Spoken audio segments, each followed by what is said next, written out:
Daniel Stratton's been channeling different ET species for me for about a year now, but this time he brings in the creators, a 12th dimensional collective consciousness. You'll be astounded about the information that he brings in. Terrific.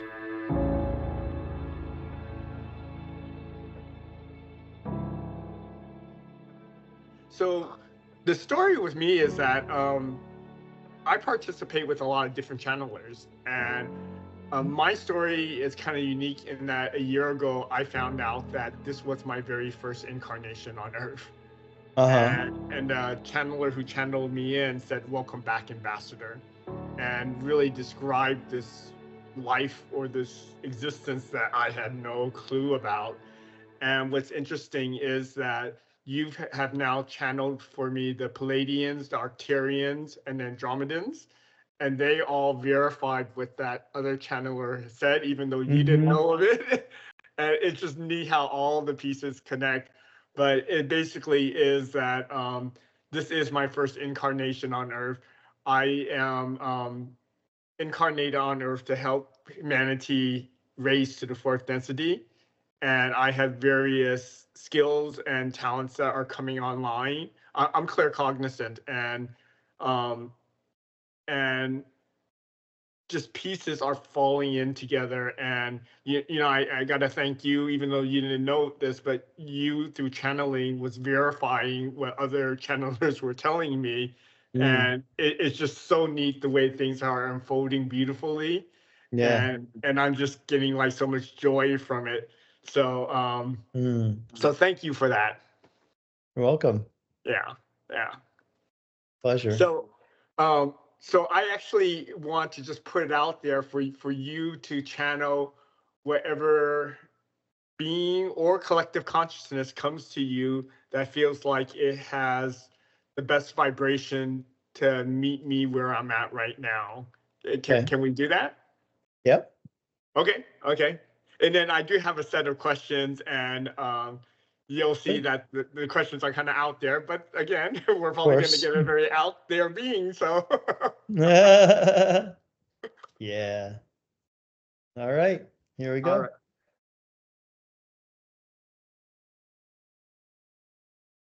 Yes.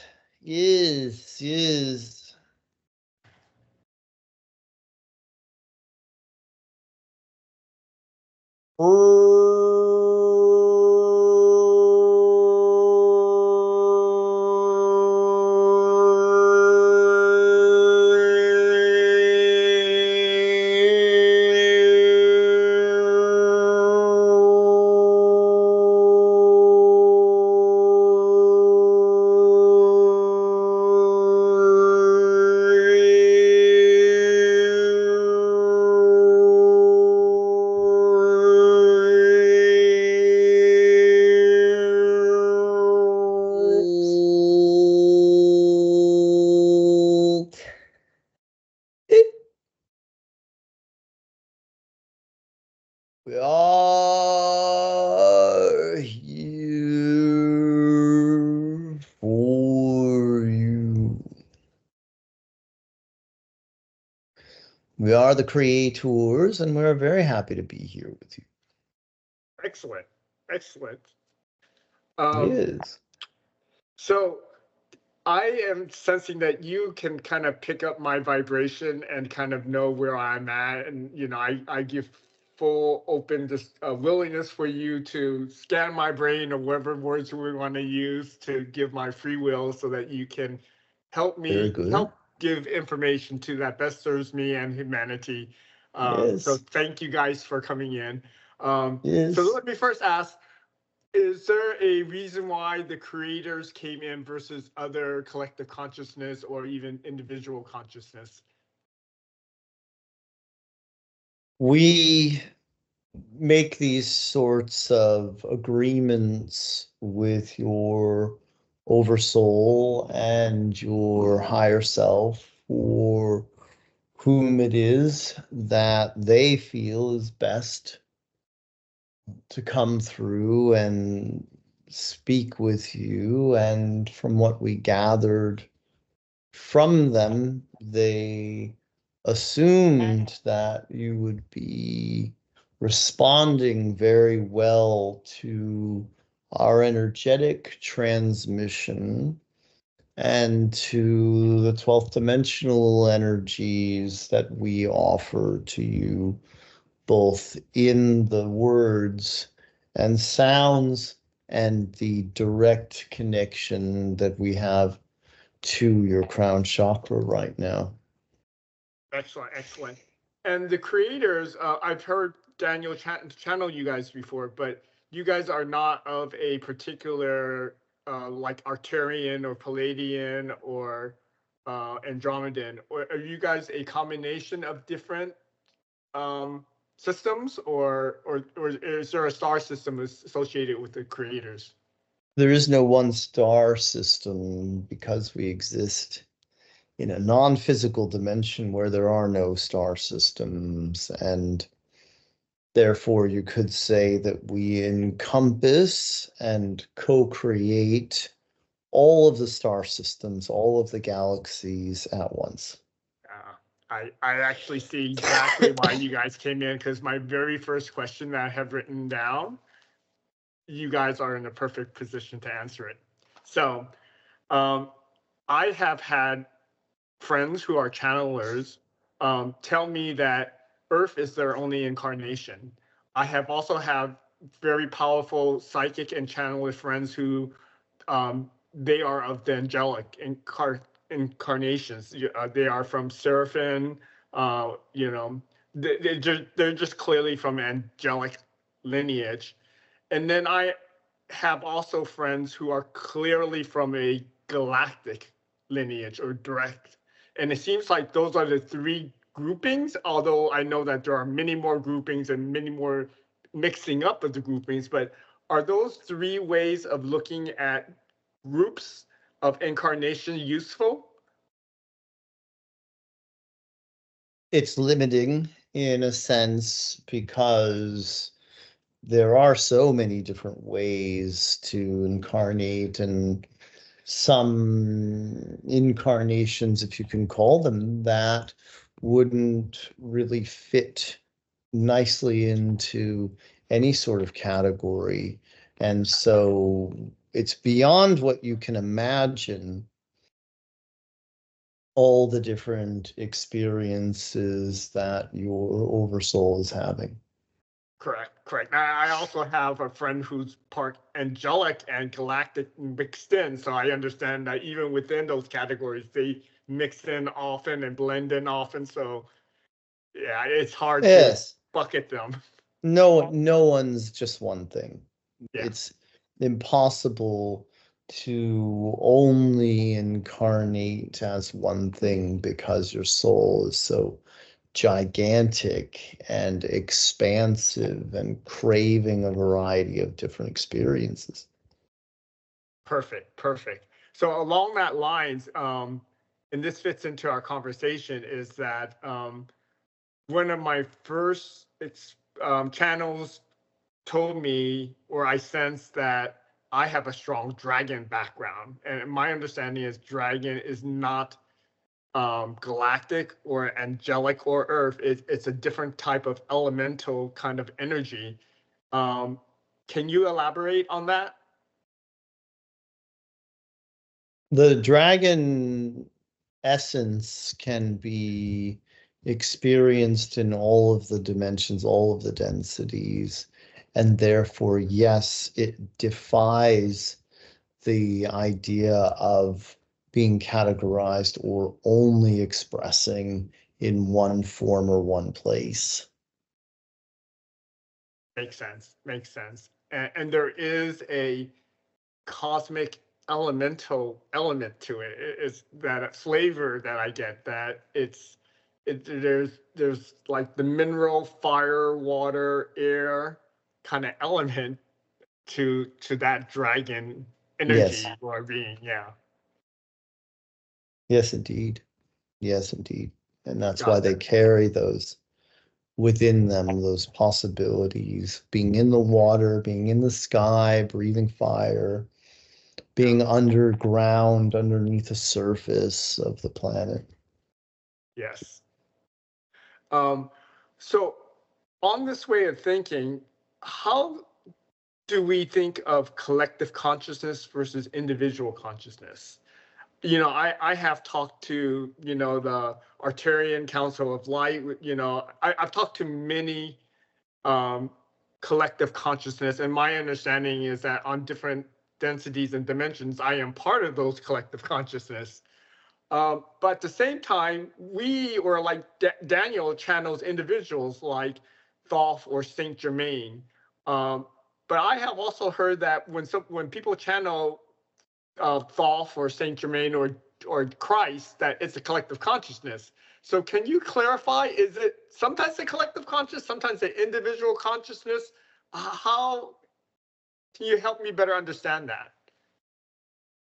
Every individuated consciousness is a part of several collectives, several collective consciousnesses, but the individuated consciousness can still operate as though it is separate or as though it is individual and not part of a larger collective. Now, within any collective consciousness that you're speaking with, like the Yeshua collective consciousness, the Yeshua that you knew as Jesus, or that people have called Jesus in that lifetime, that very famous lifetime, can come through as the individuated consciousness so as to be more relatable for the individual human who wants to have that conversation. And so that's how an individuated consciousness can still come through, even though usually that being will know him or her or itself as a collective consciousness and not have that delineation. Got it. And what I'm also getting is that they do that for the participant, in that if the Yes. participant has a mindset of only talking to an individual because it doesn't know about collective consciousness, it's going to come in as an individual conscious, so it can be more relatable to the participant. But if the participant really understands all these levels of densities and dimensions and connecting to the one or collective consciousness, then they're more likely to receive that kind of communication with those different possibilities. Yes, correct. Okay. And that also ties into if the channel being is of a certain density. So I assume like a channel being like Bashard, who is in the fourth density, is an individual consciousness. So that's why Yes. many people on Earth can hear Bashar or want to be in resonance with Bashar because it's an individual consciousness in the fourth density. Higher densities, I understand, have more likely to be a part of a collective consciousness, because once you get to like Correct. 6 and beyond, you're going to be all a part of different collective consciousness. Yes. And at times, of course, Bashar does acknowledge that he is really a we and that he is just taking the role on as the speaker for the group. He is taking the role. Oh, so I'm sorry. Does that mean Bashar is a part of collective consciousness, or? He knows that he is a part of a collective Oh, I consciousness. get what you're saying. Even though he in the fourth Yes, density is an but he's still individual. physical. Yes, Yes, he has a physical body, which individuates him to a certain extent.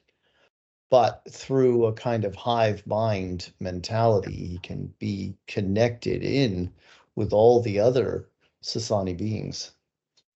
correct. I mean, and that in a way is similar to people on Earth who are channeling. They're channeling a collective consciousness and bringing in that collective consciousness information into their individual self.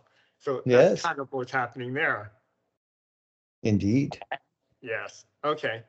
Um, can you say something about the being Thoth?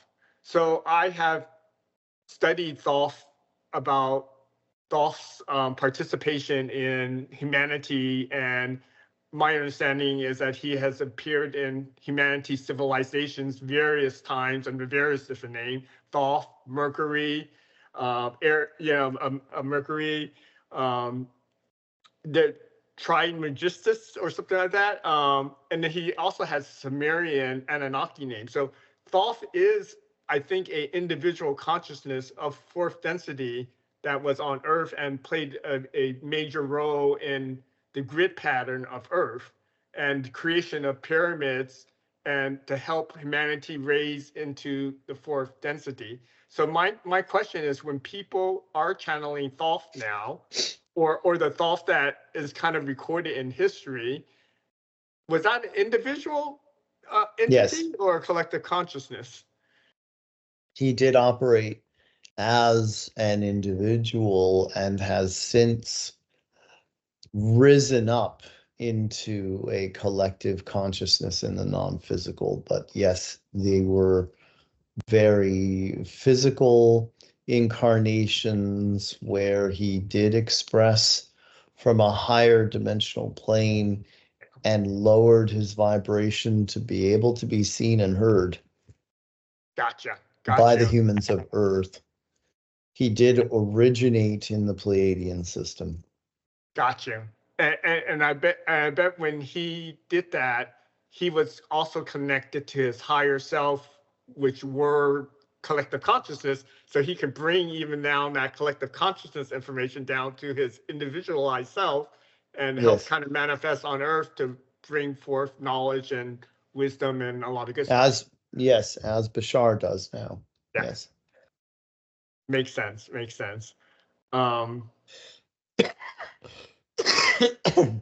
okay.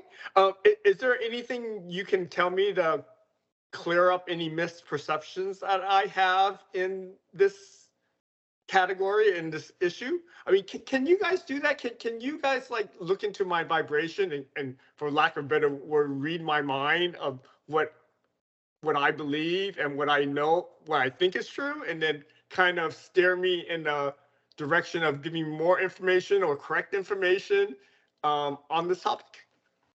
Well, we will reiterate something that we said earlier, which is that it's beyond imagination. It's beyond your ability to comprehend with a physical mind exactly how this universe works with all its components.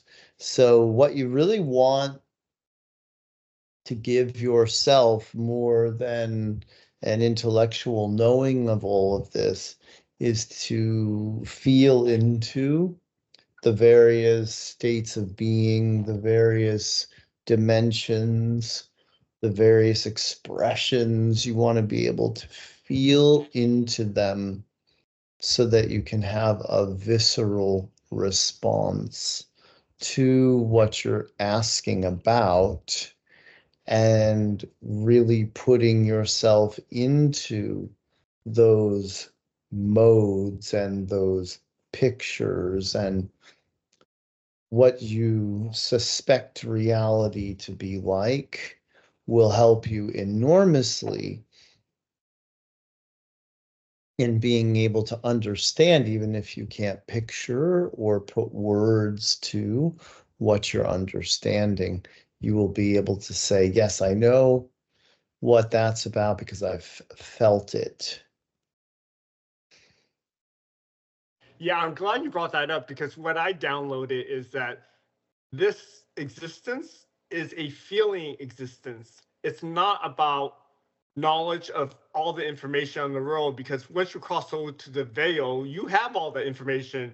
You know, what you incarnated into this earth is to feel, because that's the side that you don't normally get, is to feel the emotions, feel the feelings, and have fun with the information. Because again, it's the feeling part that you're here on earth to have the experience, because when you cross over to the other side of the veil, you have all the information part.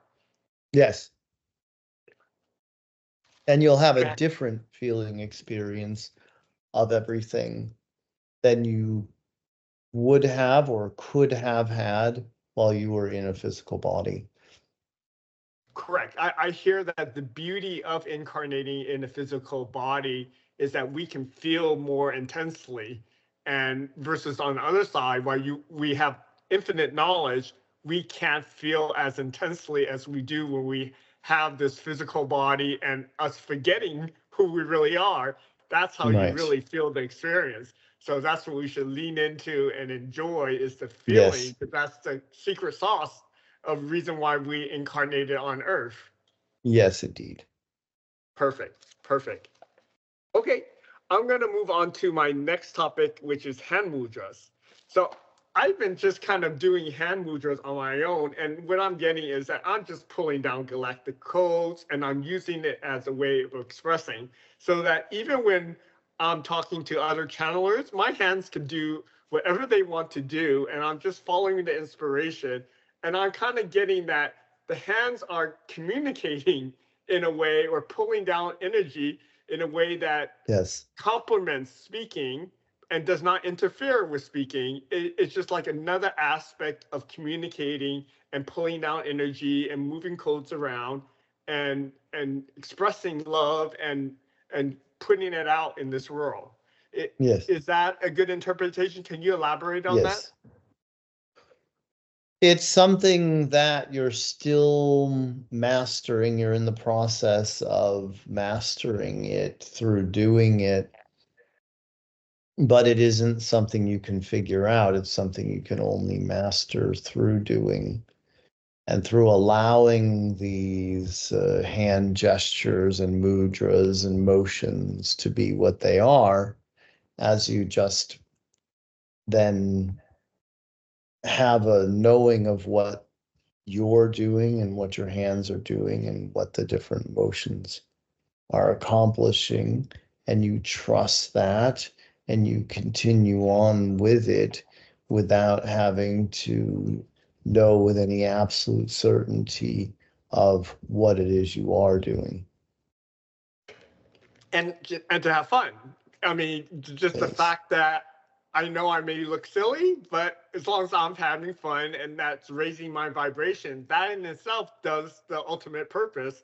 But Yes. I also feel like there is the efficacy to communicating and moving around codes and and doing that esoteric way of communicating.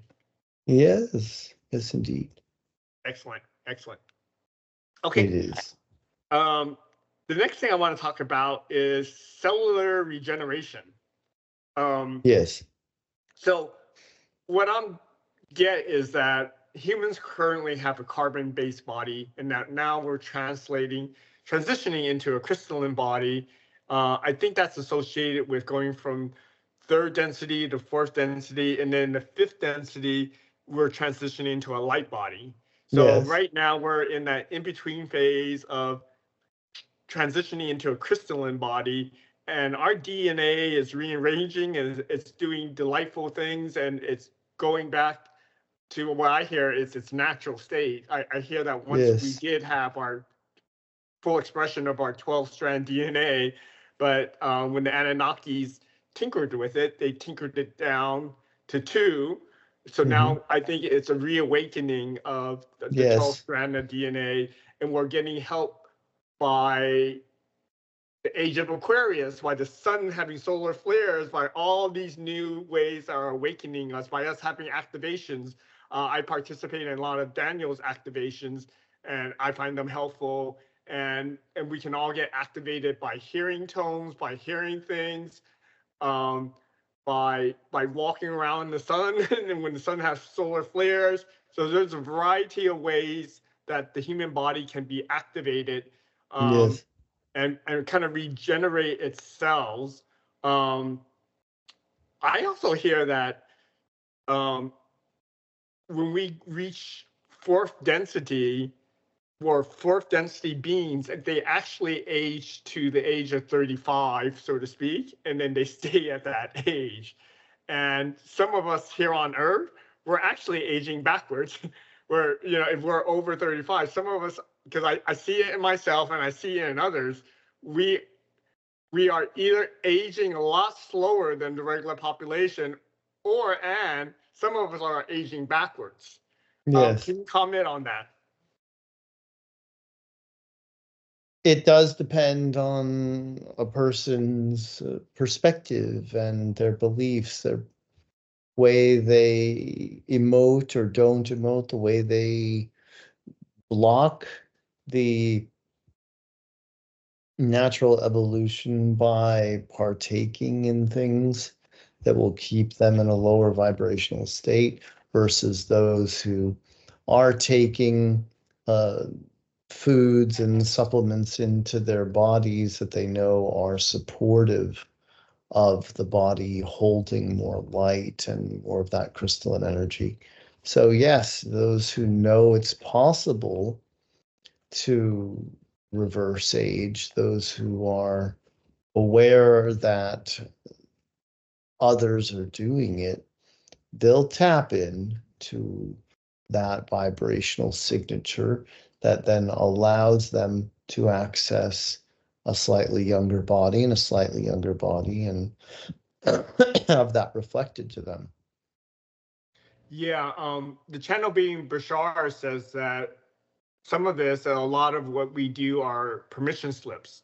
So in some ways, Yes, when we hear a activation, is that us giving ourselves a permission slips in order to uh, age backwards, in order to regenerate ourselves, in order to get the vibration of finance, better finance to us? Are it's those all both. kind of, yeah? It's both because ultimately you don't need the permission slip, but it's nice to have something that points you in the direction of what's also inside of you, and that's what the permission slip does, is it reminds you or activates something that is inside of you that you had no other idea of how you were going to activate it without that help. Yes, and that's kind of like the similar parallel track to healers, right? I mean, when a Yes, healer heals another person, they don't really heal the other person. It's the other person right. giving them the permission slip that the healer is going to help them, and that's what Yes, gives them a little kick or nudge to get them in that direction, get the ball rolling, so indeed, that indeed, happens. indeed. Excellent, excellent. Um, is there anything that you can tell me or humanity about better ways of helping to heal? For example, um, should we use more crystals? Is crystal a It depends technique? on the person. It depends on whether that person is open to what the crystal has to offer, what that person believes in. If somebody thinks it's all crazy, the use of crystals to heal, then that person is the wrong person to have a crystal healing on or to incorporate crystals into the healings that you're doing on that person. So ultimately, yes, there are some things that are universal, like being hydrated, being detoxified, being relaxed. Anything that relaxes a person puts them into receptive mode where they can then not only receive the healings being offered by the energy healer, but also receive the healings from their guides and their higher self and their oversoul and their galactic team and all the healers that are working on them.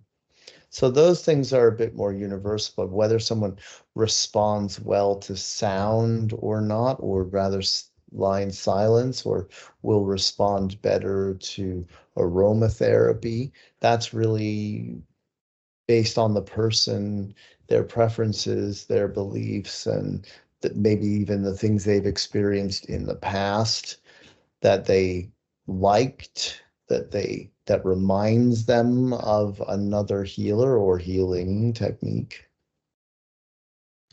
Can you read the vibration of me or my case history and tell me is a particular method that will resonate with me at this particular time? You probably sense that I've read the whole gamut of various things and I'm kind of open to everything.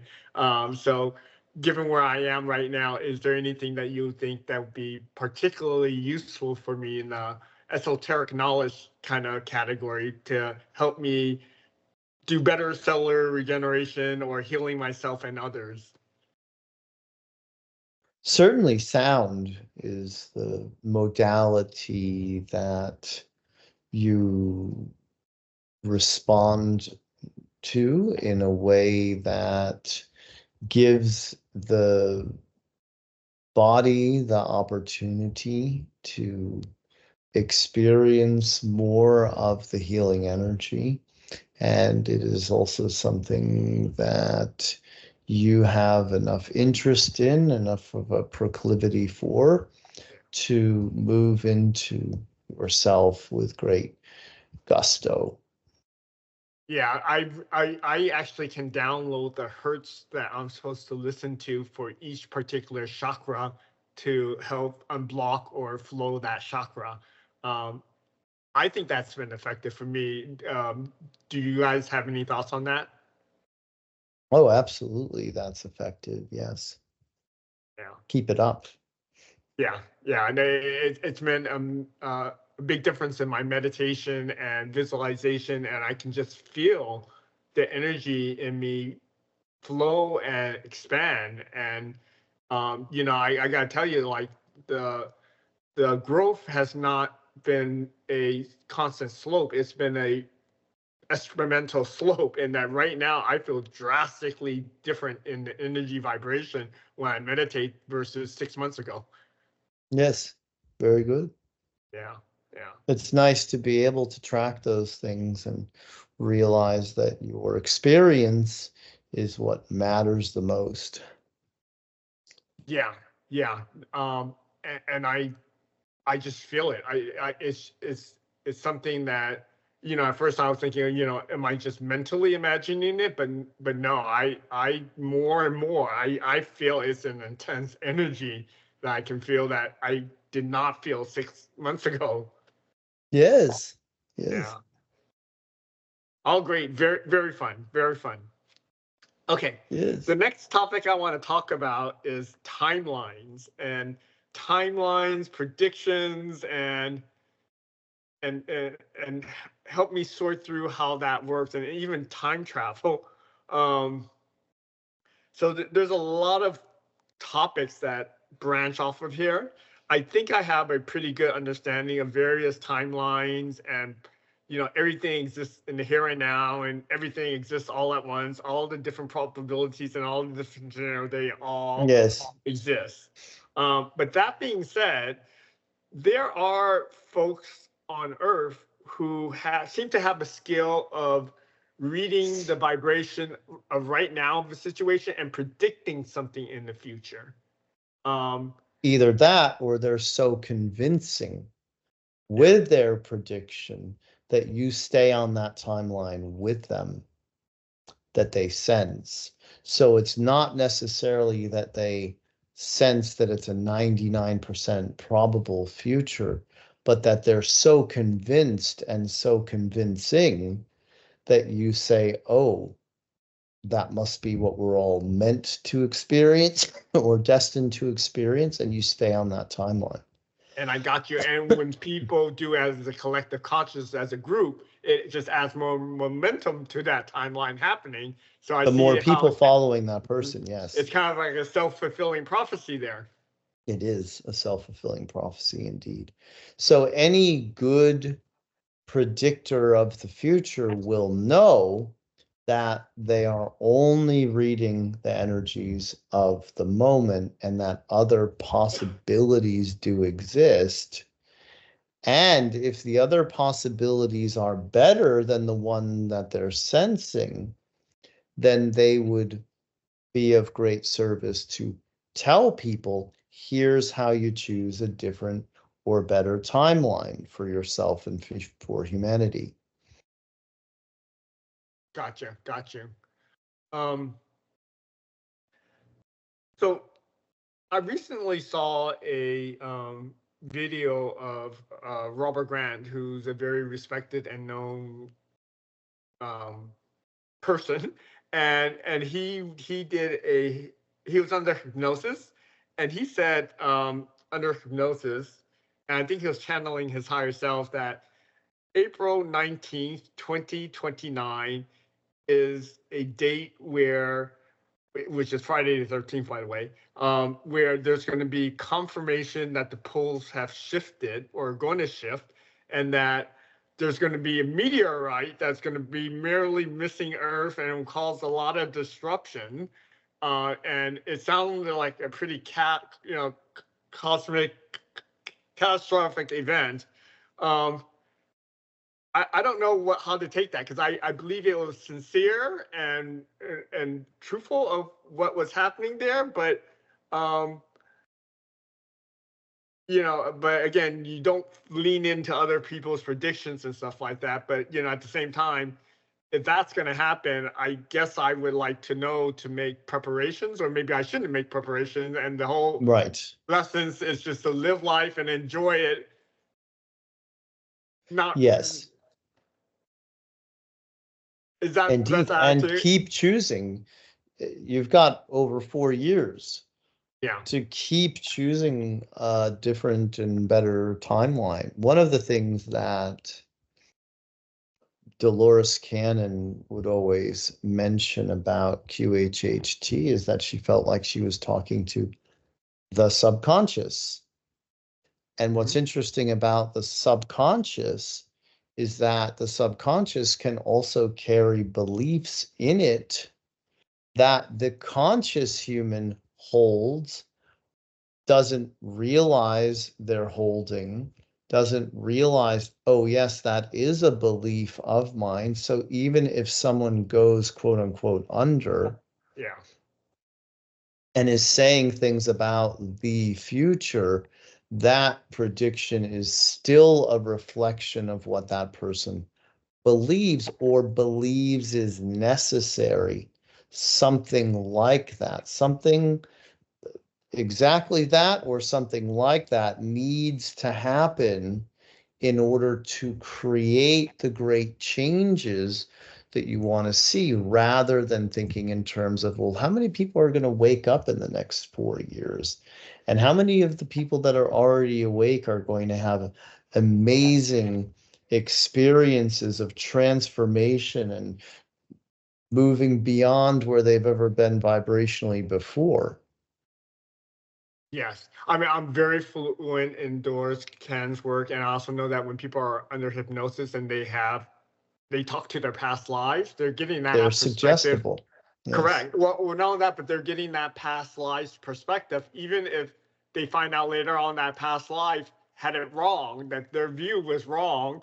But when you tap into, you just get that view of that past life, even if it's not make right. them wise. Yes, doesn't make them wise just because they're from another era. Correct. Okay. So I guess the moral of the story is that for any and all predictions, the best thing to do is just live your life here and now, and just know that nothing is what people say it's going to be. It can always change on a second, or due to collective consciousness of the community, shifting. So just enjoy yourself now and don't worry about things that are in the future. Just enjoy the here and now. Enjoy the here and now. Understand that you're choosing, you're creating, you're needing at times to get a reason to shift your vibration. Just like a dream might give you that, a dream that happens at night for you. You might wake up from and say, well, I don't want that. I don't want that to happen. So then a person who is awake and aware might say, what do I need to change within myself so that that dream doesn't become my future experience?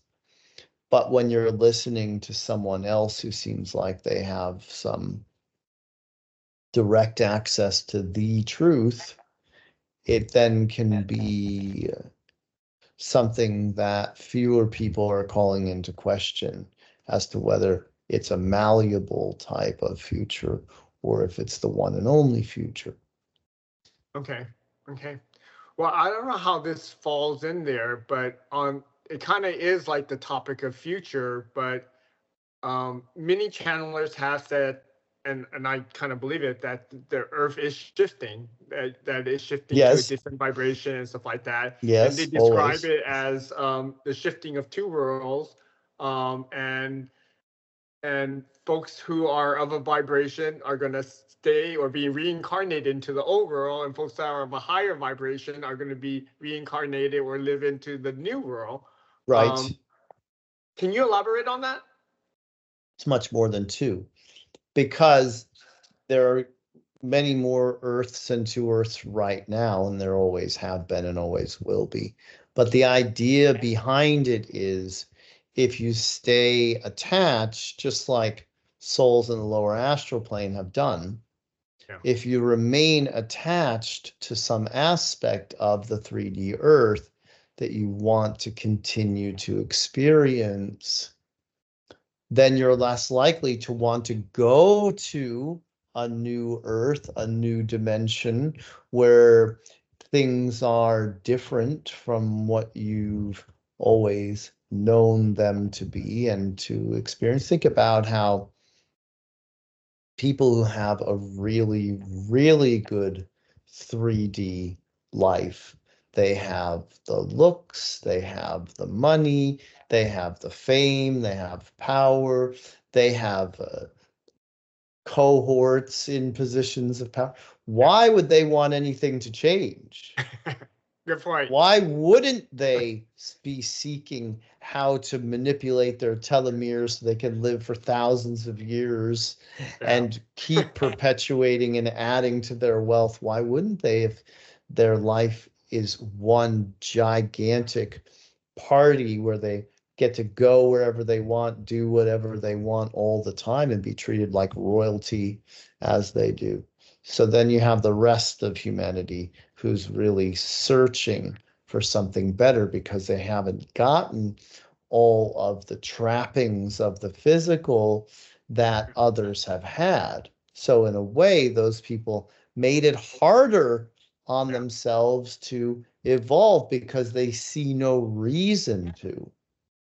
They think of the word progressive as a bad word, because why would they want anything to change? Gotcha. And what I'm getting is that nor should we be judgmental of them wanting to stay in a third density world. Right. How do you know you wouldn't want that if you were living that kind of lifestyle? Yes. Yeah. And you know, there is no right or wrong or judgment, and that lifestyle is just as valid as a spiritual lifestyle that transitions into the fifth density or whatever like that. They're exploring those themes of power and abundance and immortality and things that they get to explore because that's their free will as souls to do so. Yes. Okay. Now that makes sense. That makes sense. And on the issue of the new Earth and the old Earth, my understanding that it's a gradual shift, and that we're all shifting bits and pieces, and that nothing's going to be overnight of, oh, I'm here or over there. It's a gradual thing of just blending it together and gradually pulling apart. Right. But there are people who are giving themselves that experience of popping in and popping out and popping in and popping out of a fifth dimensional frequency to give themselves a knowing that there is something that they are moving towards. Correct. And isn't those people like me, Daniel, and a lot of the spiritual people who are channeling or getting psychic skills, they're touching fifth density skills and bobbing in and out? You know, so that's a sign of that happening. Yep. And as long as we all have joy, we know we're heading in the right direction. Correct. Okay. So this is an interesting thing that Daniel channels for me through the Pleiadian Council, and that is that I think it was Palladian, but anyhow, they said, while this is my very first incarnation on Earth in this body, I have since now split off. My soul has since split off and had past lives and future lives on Earth, because I guess I enjoyed it so much. And they said something that was very interesting, in that I recently went to a trip to the Great Pyramid in the King's Chamber, and I downloaded the seventh violet ray, Yes. and brought that into the consciousness. And while I was there, I also kind of connected with a past life self in Egypt, where I think I just basically provided um, some support for that previous life, and Yes. help raise this density, because that's what we do, is we help our past and future lives when we're happy right now. And Is you that create them as well. You create the experience of your oversoul delving into these different beings, these different game characters or avatars for your soul to inhabit and animate. And yes, the more you explore something, the more you enjoy something, the more you're saying to your oversoul, hey, this would be nice. yeah. Why don't you do some more of this now? And so your oversoul's making choices in the moment and causing more expansion as a result. And it benefits you, it serves you to then have those other lives that now do exist to draw from. Because it feeds kind of my current life in Yes. branching out to those other lives, and it just gives that extra exposure and expansion of Yes. feeling. um cool. And it also feels nice, um not only to help my past and future lives, but because we're all connected, I'm helping past and future lives of friends that were with me there. Correct? Because we're all connected. So whenever you raise your vibration, you're helping spark that higher vibration in all aspects of life. We're all Yes. connected to one. Yes, indeed. Beautiful, beautiful. Um, okay. Is there any um hints you can tell me about time traveling, or any additional methods, or something I should look into, or um It's no different from you deciding that you're going to take a trip to Egypt. So, when you were planning the trip to Egypt, you saw Egypt as another place that you would go, but also that you would be going to it in what was the future for you. And so you believed, of course, that you had to wait until the date on the calendar arrived. And when the date on the calendar arrived, that was the permission slip that you needed to then become, and the plane ride, of course, the put you in the vibration of going to a place and a time that you had originally conceived of months or even years prior. That's what time travel is. It's you deciding that this is possible, that I can find the vibration of it. You could have just as easily not been able to find the right vibration, had visa problems, had passport problems, had something come up where you couldn't travel, but you stayed on that timeline, on that track yeah. where you believe that ultimately you would be there in the future. But it Yeah. existed because all time is simultaneous. Mhm. It existed in the now moment that you conceived of it as an idea. So time travel is closing that gap between where you are now, where you want to be, and when you want to be, and your belief or your ability to vibrate yourself into that reality. Not all at once necessarily, but maybe taking less time than it would have taken prior to you considering that time and space are vibrations that you access, points in both that you're accessing more easily as you contemplate these ideas. Yes, I mean, using what you just said and actually applying that to space instead of time, I also know that I can actually be at the Great Pyramids right now. And now that I know the vibration of the Great You do. Pyramids, You I do. can kind of zoom into it and be there, even though physically I'm here. I can find the vibration in my mind and really be there by the vibration and the remembrance of that vibration now that I've had that Yes. experience. And doing that as a practice will ultimately become you being able to project a body there as well. And by location can be that stepping stone where you have two bodies, two different places. That can be that stepping stone that you need to then move on to the more complicated or complex goal of time travel. Yes, of time and space travel. Because you're not taking the body that's in New York and dragging it all the way to Egypt, Yeah, which takes more uh, of a belief that that's possible. correct. You got to break the 3D rules more for that. I mean, Yes, some what ascended you've masters could believed do to that, be but I'm not true. at that stage Yes, yet. Yeah, yes. yeah.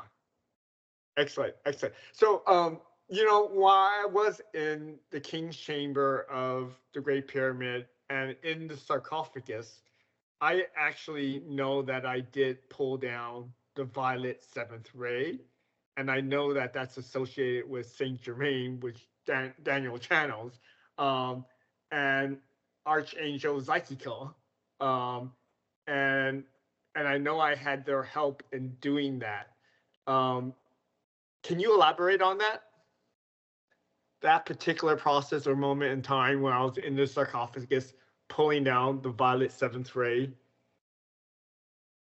It was something you had been preparing yourself for to such an extent that it was like you massaged yourself into the experience, the belief that it was possible, the openness to the seventh ray, and of course, the magic of being in that place to perform that particular ritual of accessing something that ultimately you always had access to and that you also always had inside of you, but to give yourself that particular unique experience was something you wanted because you knew that it had the power of transformation for you to experience it in that way, and that it would be much more powerful than, say, gradually accessing a little bit more of it and a little bit more of it from within you.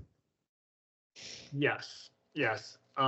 And there is something to the way that the Great Pyramid is structured, right? I mean, from all Yes, my reading and it's understanding, helpful. Yes. it's a conduit of energy and a lot of esoteric purposes. So there was a very practical reason why I needed. It was helpful for me to be in the sarcophagus of the King's Chamber in the Great It was Pyramid. helpful. It Yeah. was a helpful. Yes. Great, great. Um, Also, while I was in Egypt, I actually had a very, very intense conversation with the Sphinx. And I just felt like the Sphinx and I are old buddies. And I kind of got the feeling that it's part of my Lyrian background, and the Yes. Sphinx is a Lyrian being. Yes. And it honestly felt like I was having tea with an old friend of mine again. Mm. Uh, can you comment on that or give me any insights that you have on that encounter?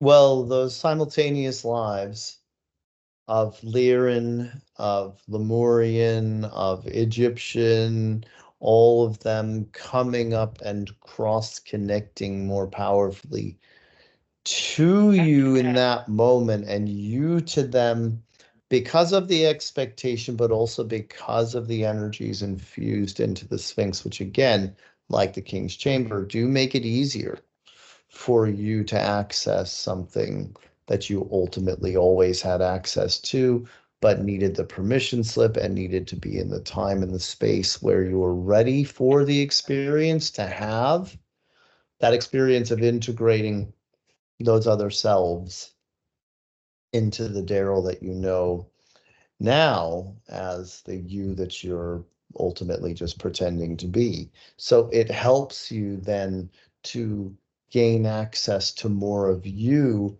which of course you want. And because you have that strong desire, you're also pulling those energies to you.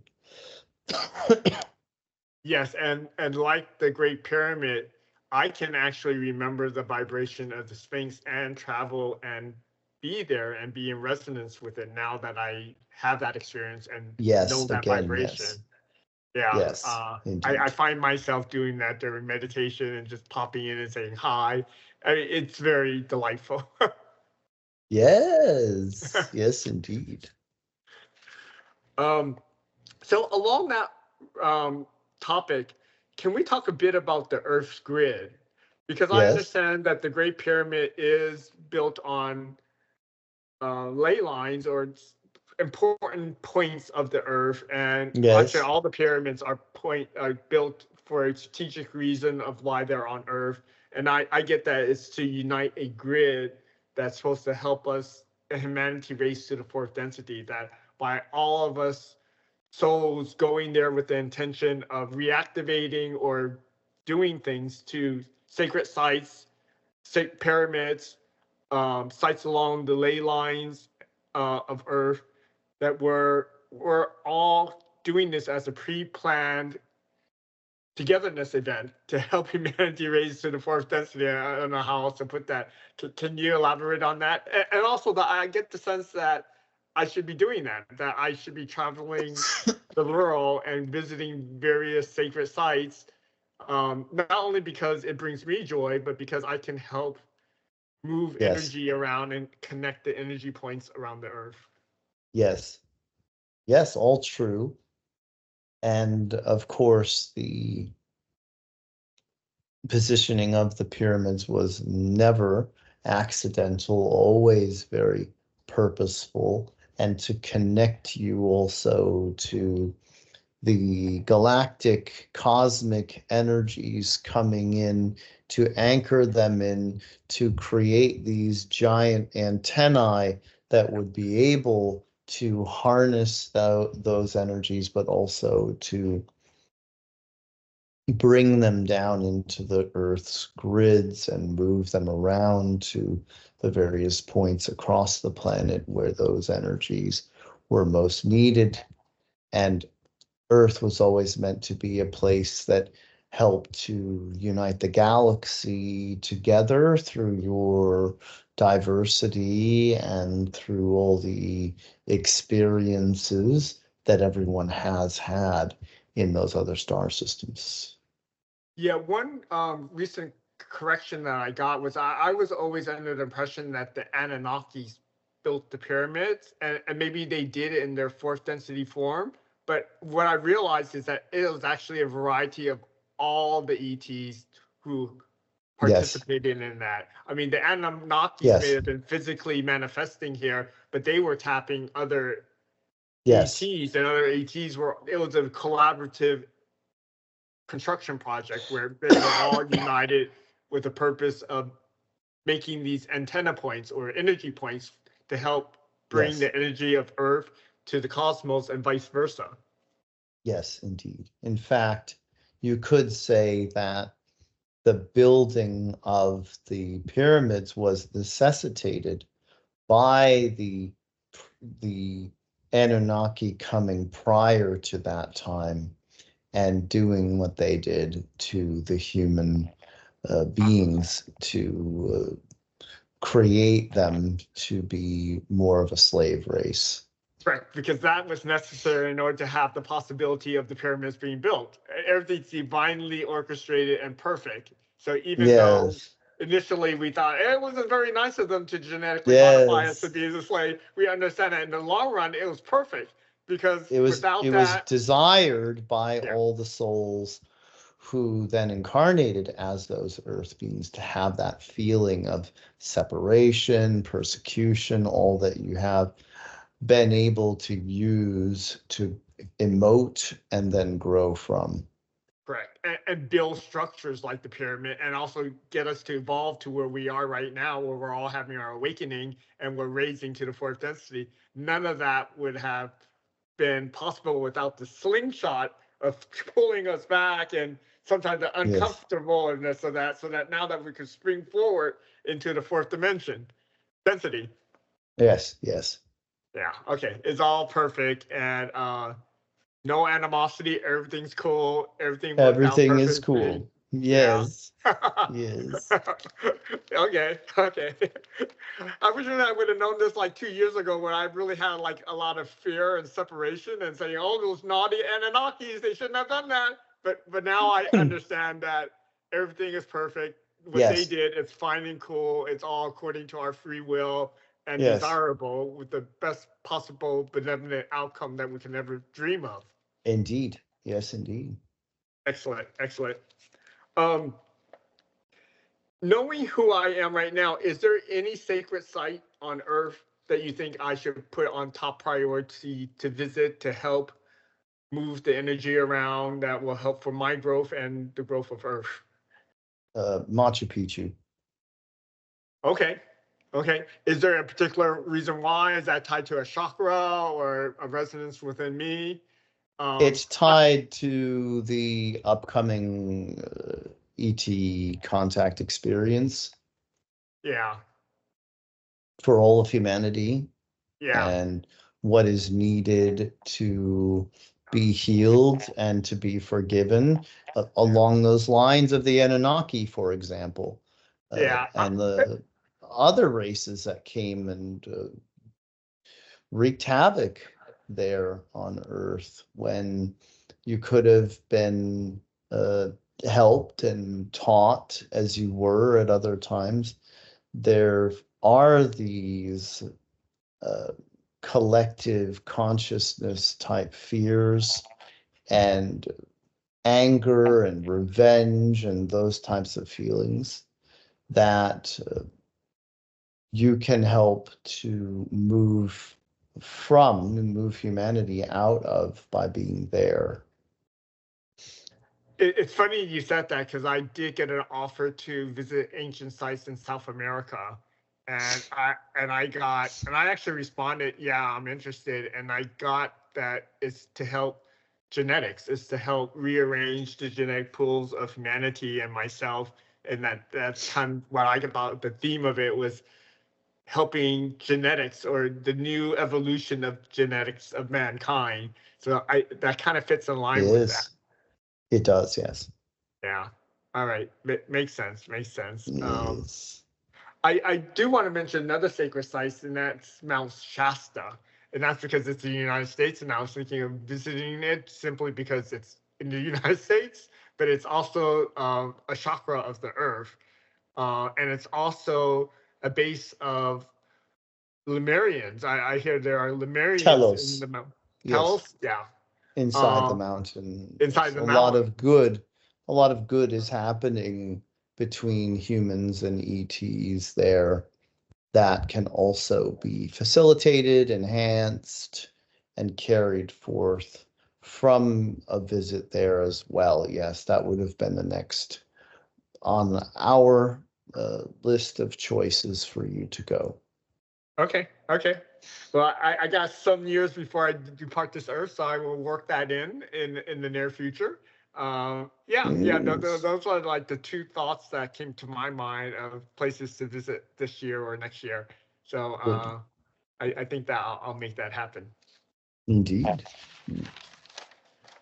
Um, okay, in the little time that we have left, let's talk about ETs. Um, Very good. I am evidently very, very connected to ETs, and I would say more than other folks.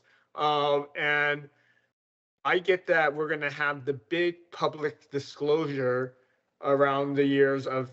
I was hoping it was going to be sooner, but now it's looking like it's pushed out a couple of years to like 2028 to 2030. What was pushed out was the major global event. Yeah. Possibly by a couple of years, yes. Yeah. But disclosure will continue.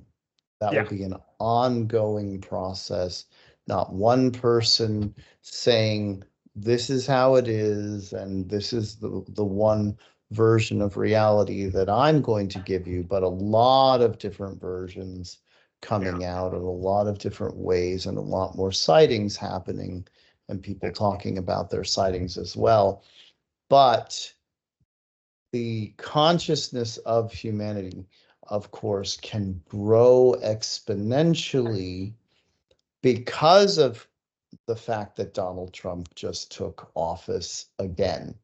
It can, the possibility is there for humanity to respond differently to him and his rhetoric and his policies than they did in 2016 to 2020. So that then is actually giving you an opportunity to all grow exponentially from someone who really represents the negative ego being right in your face once again. Gotcha. I think I learned that lesson. I mean, I'm glad you brought that up because that did bring me a lot of discomfort this past election, the results. Yes, but indeed. I actually worked my way through saying, oh, it's perfect. And that as discomforting as it is, I know things are going to work out and things are going to work out in a way that I can't imagine. It's going to be beautiful. So it was a good lesson for me to know how much I was letting the outside world control how I feel. And it really gave me the opportunity to say, I'm not going to let that craziness make me feel down because I didn't like the results. So it's been a great exploration for me. So yeah, that's been great. Beautiful, yes. I mean, one thing that I've been telling folks is that ET's coming by seeing them visually in the skies is just one form, but I think the vast majority of us and people are going to have contact through meditation. And dreams. Correct. Yes. Correct. And contact while you're sleeping. That you may have some inkling of a remembrance of when you awaken. Yes. Yeah. I have a dear friend who thinks he was visited by mantises. I think he was. Can you guys make a comment on that, or is that something you can't make a comment on that? Yes, we can, and we can say that the mantid beings don't actually exist in physical form, but that's the form you will interpret their energy to be.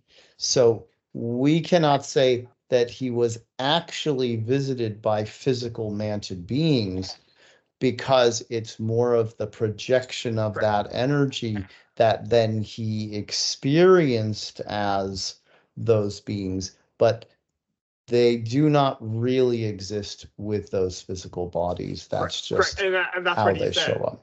Yeah, he said it was in a dream trance-like that he sat up, and it was like a dream trance that he was in. So yes, it's consistent with it. It was not a physical mantis, but he was visited by mantises. That's what I get, and I'm glad that that's verified here. Yeah. No, and I want to say for everyone who mantises are living beings and don't be afraid. I mean, you guys all know that. Yes. Yeah. Okay. Is there any closing remarks that you guys want to give me? Oh, one last topic. The year 2025. I think that this is going to be a great year of change, and that things that normally take 10 years are going to change like overnight. And I think that if you learn to ride the change it can be fun, like riding a surf Of course. ride, or you can just stand Yes. there and be Be in inundated by, resistance be and resistant and hit fighting by a against tidal wave it. and swallowed Yes. by it. But I think it's going to be a great fun year of lots of change and Yes. exciting and positive. And I just don't think there's anything to fear. It's just going to be a great year of woo-woo Well, that's change, because happy you're change. awake spiritually and you're not just looking at the news. Yeah. Where if you do just look at the news, then your only choices are to shake your fist. Correct. Or, And my lesson is I don't look at the news anymore. The news is yes. created to lower your vibration. Yes. So, I look at the headlines and, and laugh at it basically sometimes.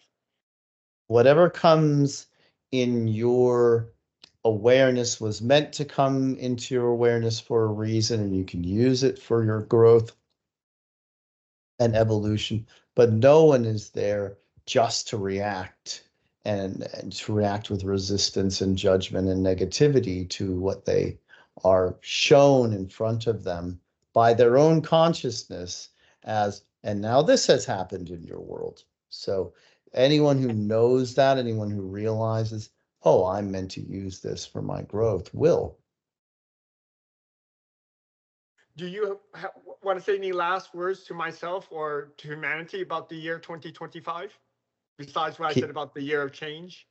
Keep working with the dragons and know that they're definitely there to reemerge and to rebrand themselves and to be a part of this journey with humanity as they were always meant to be. I'm glad you brought that up because I don't even know this, but I was recently in China and I opened vortexes for huge dragons there. I mean, I just know that I did that. So, so you guys do know about that, right? Yes, yes. Yeah. Definitely the dragon energies with us. They're going to be appearing in our consciousness. And they're moving into our dimensions and they're lovely, powerful energy. So I just love them. Yes, indeed. Yeah. Beautiful beings, indeed. Yeah. Well, thank you. Yes. Our pleasure. We are the creators and we love you very much. Love you too. Thank you.